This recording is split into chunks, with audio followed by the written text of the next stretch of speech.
Hello everyone, welcome to the 225 Literary and Jury Charge. We're going to start off with an excerpt from Don't Sweat the Small Stuff, and this is called Be the First One to Act Loving or Reach Out. All right, here we go. This will be at 180.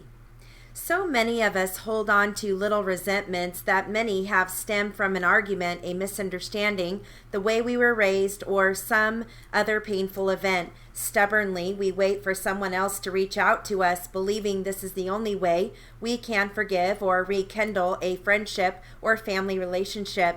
An acquaintance of mine whose health isn't very good recently told me that she hasn't spoken to her son in almost 3 years. Why not, I asked. She said that she and her son had had a disagreement about his wife and that she wouldn't speak to him again unless he called first. When I suggested that she be the one to reach out, she resisted initially and said, I can't do that. He's the one who should apologize. She was literally willing to die before reaching out to her only son. After a little gentle encouragement, however, she did decide to be the first one to reach out. To her amazement, her son was grateful for her willingness to call and offered an apology of his own. As is usually the case, when someone takes the chance and reaches out, everyone wins. Whenever we hold on to our anger, we turn small stuff into really big stuff in our minds. We start to believe that our positions are more important than our happiness. They are not. If you want to be a more peaceful person, you must understand that being right is almost never more important than allowing yourself to be happy. The way to be happy is to let go and reach out. Let other people be right. This doesn't mean that you're wrong. Everything will be fine. You'll experience the peace of letting go as well as the joy of letting others be right. You'll also notice that as you reach out and let others be right, they will become less defensive and more loving toward you. They might even reach back. But if for some reason they don't, that's okay too. You'll have the inner satisfaction of knowing that you have done your part to create a more loving world, and certainly you'll be more peaceful yourself. All right. Legal terms and the paragraph that goes with it. Okay, so you're going to hear felony, abets, solicits, punishable, facilitates, imposition, perpetrator, misdemeanor, imprisonment, interrogated, accessory, custody, fingerprinted, warrant, photographed. And I will read this at 200. Crimes may be classified as felonies or misdemeanors. A felony is a crime which may be punishable by death or imprisonment. Misdemeanors include all other crimes that are punishable by a short jail sentence and the imposition of a fine. A principal is considered an active perpetrator of the crime. An accessory is a person who aids, abets, solicits, or facilitates the crime.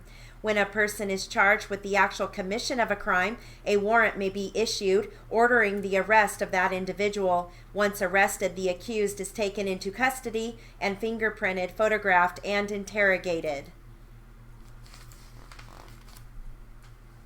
All right.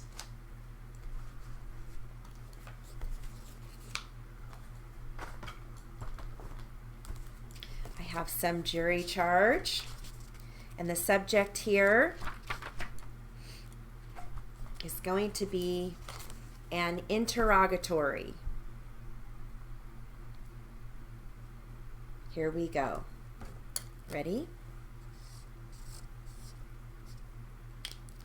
Please take notice that defendant Austin Nichols requires that Tristan Sumner's additional defendant on counterclaim answered under oath the following interrogatories within 15 days from the date of service hereof, pursuant to Rule 33. Number 1, on what date was the Badger Trencher Model 303 delivered to you by defendant Austin Nichols? Number 2, when said machine was delivered to you, was it in good repair? Number 3, if the answer to number 2 is negative, list what repairs were necessary to place said machine in good repair. Number 4, if the repairs referred to in number 3 were made, list each part or item of material put on said machine, from where purchased, the cost of each item, to whom payment was made, the date of each payment, and the date each item was put on said machine. Number 5, 5, if the repairs referred to in number 3 were made, list the total numbers of hours of labor performed on said machine, by whom the labor was performed, the amount paid therefor to each person so working, the dates each person worked, and the dates payment was made. Number 6, if the repairs referred to in number 3 were made, and if you personally worked thereon, list the dates you so worked and the number of hours each date, the nature of the work done on each date, and the agreed or reasonable value of such labor. Number 7, were any repairs or improvements made on said machine, subsequent to those referred to in number 3, number 4, number 5, and number 6.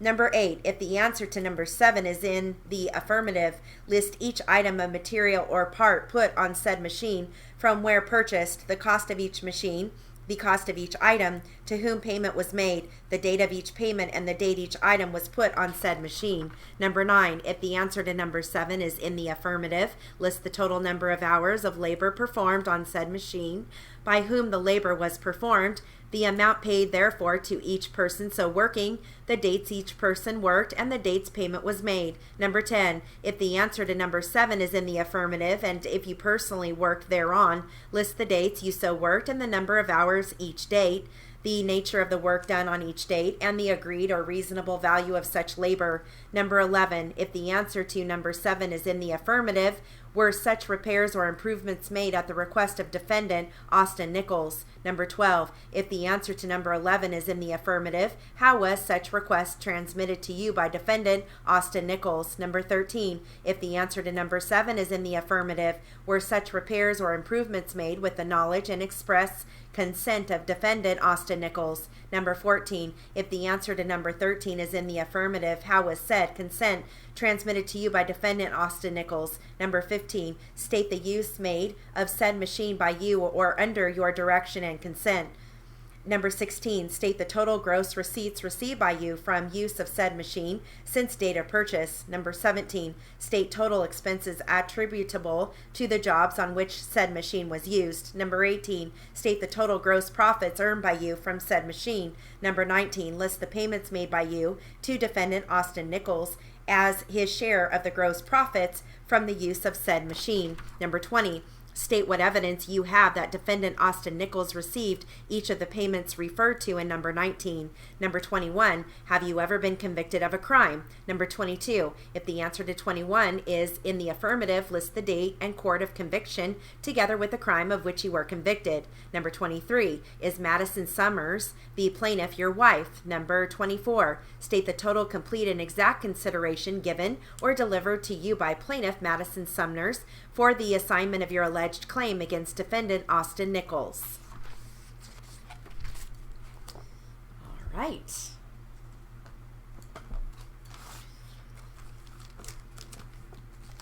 I have an article here on the new Audi, the new A4 2.0T Quattro S-Tronic.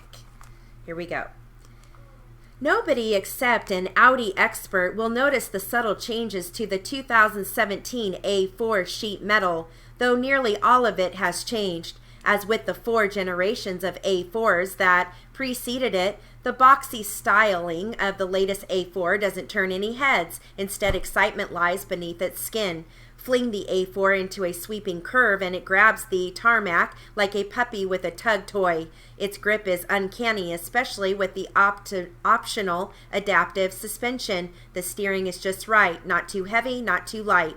Acceleration from the optional 252 horsepower turbo 4-cylinder engine and standard dual clutch 7-speed automatic can blur the trees.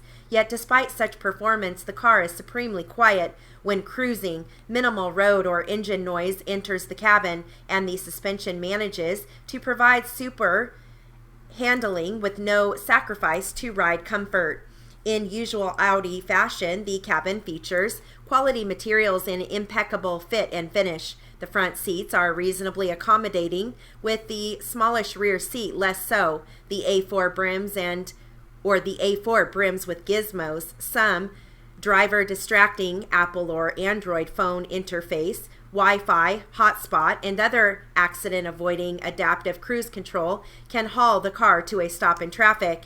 Audi's innovative virtual cockpit, a digital display in front of the steering wheel, transitions from traditional instrument cluster to navigation map, making the information easy to see. The price tag? With front-wheel drive and the standard 190 horsepower turbo four-cylinder engine, the A4 starts at $35,850 but can jump to well over $50,000 with Quattro, a all-wheel drive, and extras. All right. I have a technical paragraph I'm going to read to you. I'm going to read this once at 2:25 and again at 2:50. All right. Here we go. Ready? And let me give you the words here. You're going to hear excavation, vertical, framework, superstructure, anchor, grillage. Here we go. A skyscraper starts far down in the ground. The foundation for a skyscraper begins deep down in the excavation. This is where the steelwork starts, upon which the whole structure rests. Base plates are placed on the concrete to carry the load. To achieve an even stronger foundation for very tall buildings, a framework of crossbeams and sleepers is constructed. A sleeper is a piece of steel which is placed on the ground to carry the weight of the superstructure. This framework of sleepers and crossbeams is called a grillage. Whether there are grillages used or just base plates, there are anchor bolts which are embedded deep in the concrete to hold the base plates or grillages in place and help to position the bottom columns. All right.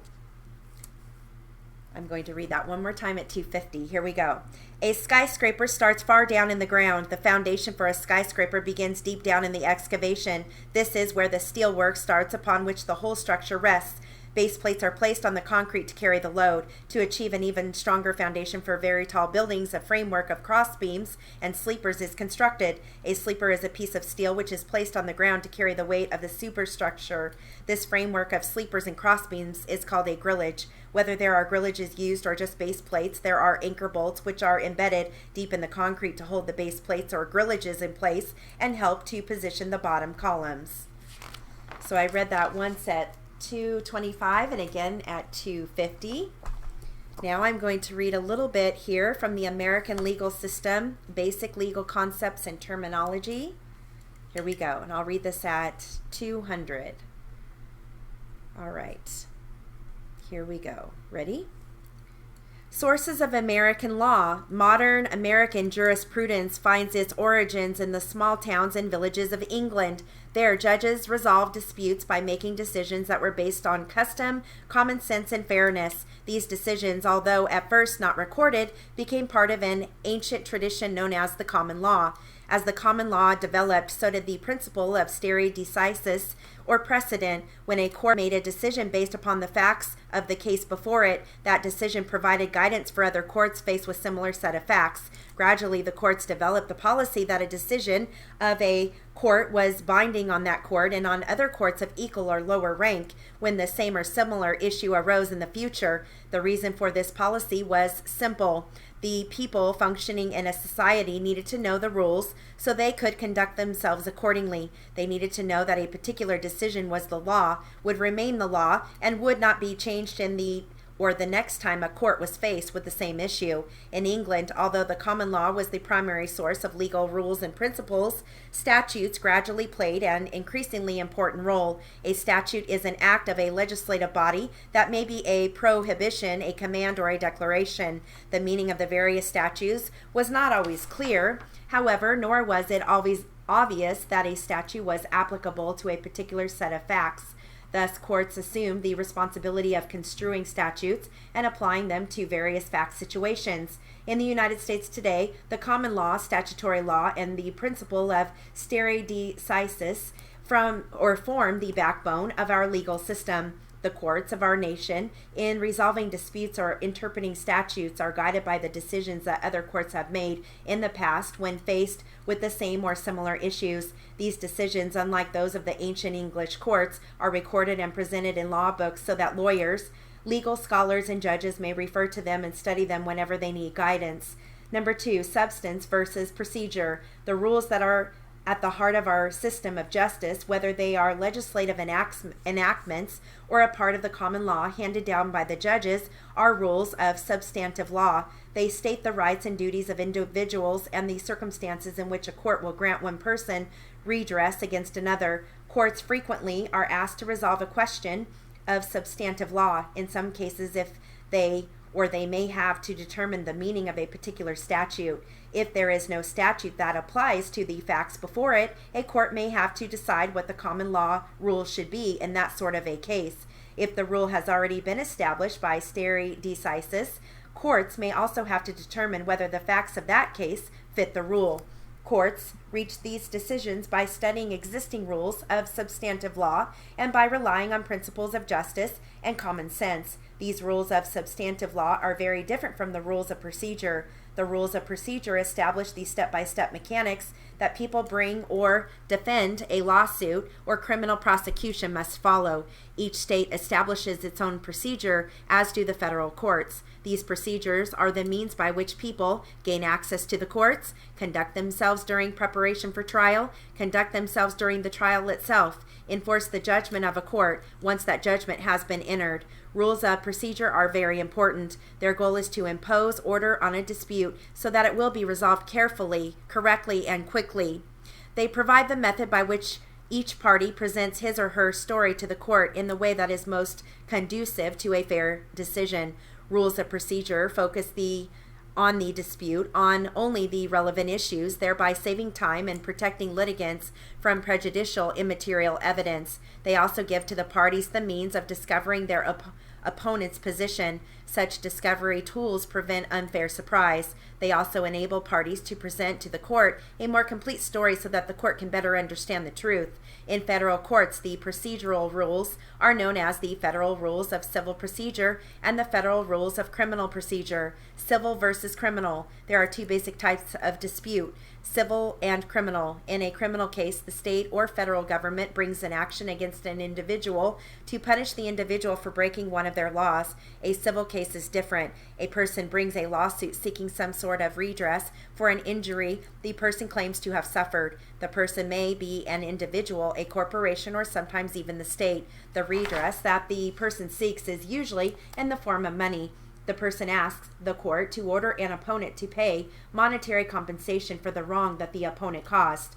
For example, a person who loses an arm in an auto accident cannot ask the court to provide a new arm. One can, however, ask the court to require the person who caused the accident to pay monetary compensation for that arm. Of course, the problem with this system is that it is practically impossible to put a dollar value on something as priceless as the arm. How much money is an arm worth, or a person's health or life? Although we cannot really put a price tag on things such as these, we can compensate the victim for certain specific losses. Thus, the person who caused the accident can be required to pay the victim, among other things, whatever the victim's medical bills were or will be in the future, and whatever income the victim has lost or will lose as a result of the accident. The court. The primary function of the court is the orderly resolution of disputes. These disputes may be between two private citizens, between a private citizen and the state or federal government, or even between two states. The judiciary and the separation of powers. In the United States, the judicial branch is one of the three branches of government. The other two branches are the executive, the president, or in the various states, the governor, and the legislative. Under the federal as well as the state constitutions, each branch acts as a check on the other two, ensuring that no one branch becomes overly powerful. The legislator, for example, has the power to enact the laws. This power is not absolute, however. If the president or governor opposes a particular law, he or she may veto it. Similarly, the courts have the authority to check the power of the other branches. Thus, a court may rule that a particular law that the legislator passed and the executive signed is unconstitutional. Such a law is void and has no force or effect. The judiciary and federalism. Just as there are a federal government and 50 different state governments, so is there a system of federal courts and 50 different state courts. Whereas the federal constitution created the federal courts, the different state constitutions created the state courts. In general, the federal and state courts function independently of each other.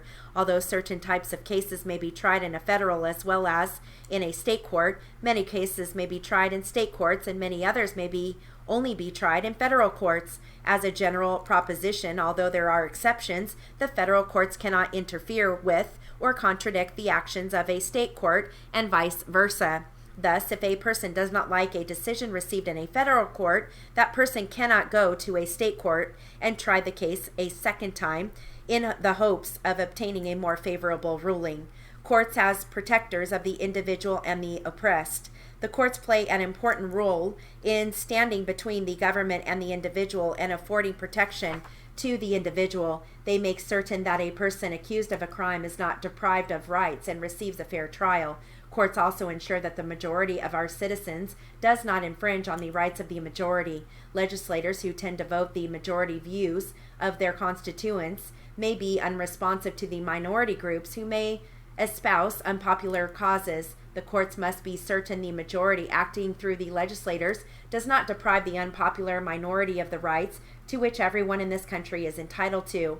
The decisions of the Supreme Court, for example, on abortion, desegregation, and prayer in public schools came about after legislators failed to resolve these politically unpopular issues through legislative action. In theory, the federal courts are more likely than state courts to make these unpopular decisions that protect the rights of the individual and of the minorities more frequently than state courts. In recent years, however, state courts have been more responsive than the federal courts to civil rights claims, a reversal of the pattern in the late 1960s and 1970s. This new trend may be due to a growing conservatorship on the federal bench, coupled with increasing public support for minority rights. One very important reason for this phenomenon is that in many states, the state judges are elected for a term and then must face re-election, whereas all federal judges are appointed to their posts and serve for life. The federal judge, however, may make a ruling in favor of an unpopular group or individual and not run the risk of losing his or her job in the next election. The elected judge, however, is more prone to being influenced by popular opinion and as a result may protect the unpopular minority or the person accused of a crime less zealously than the appointed judge. These two methods of selecting judges reflect two sharply different views about democracy. Although the elected judge has the power to find that a law infringes on the rights of an individual or a minority, to declare that the law unconstitutional and thus to cast aside the popular will, that judge is ultimately answerable to the majority, for the judge must ask the majority for re-election. This system of government may reflect the belief that the majority, which has ultimate control, will not infringe on the rights of the minority. Alternately, it also may be based on the theory that even though the majority may sometimes infringe on the rights of the individual or the minority, such majority control is nonetheless the best method of governing an action.